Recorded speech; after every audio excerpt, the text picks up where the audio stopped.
మనం కోరుకున్నప్పుడు, మన జీవితాల్లో దేవుడు ఏదో చేయాలని మనం ఆశపడినప్పుడు, అయ్యా ఈ క్రిస్మస్ కైనా ఈ పరిస్థితిని మార్చు నాయన, ఈ క్రిస్మస్ కైనా ఇబ్బందిని తీసేయ్యా, ఈ క్రిస్మస్ కైనా ఈ కష్టాన్ని దూరపరచయ్యా,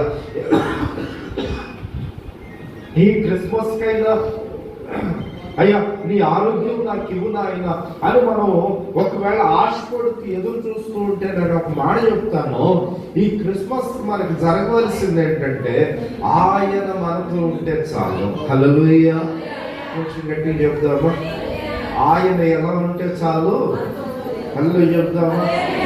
నేను ఒక మాట చెప్తాను, ఇంకా మన కుటుంబాలు ఇంకా కార్యాలు జరగకపోవటానికి, ఇంకా పరిస్థితులు మారకపోవటానికి కారణం ఏంటంటే, బాగా అర్థం చేసుకోండి, ఆయన ఇంకా మనతో లేడు.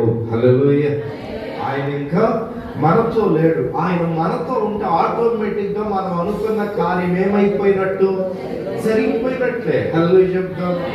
ఆయన మనతో ఉంటే మనం ఆశపడిన కార్యం అక్కడ జరిగిపోయినట్లే. అంతేగాని ప్రియ దేవుని బిడ్డలారా, ఆయన వచ్చి ఖాళీగా కూర్చునేవాడు కాదు.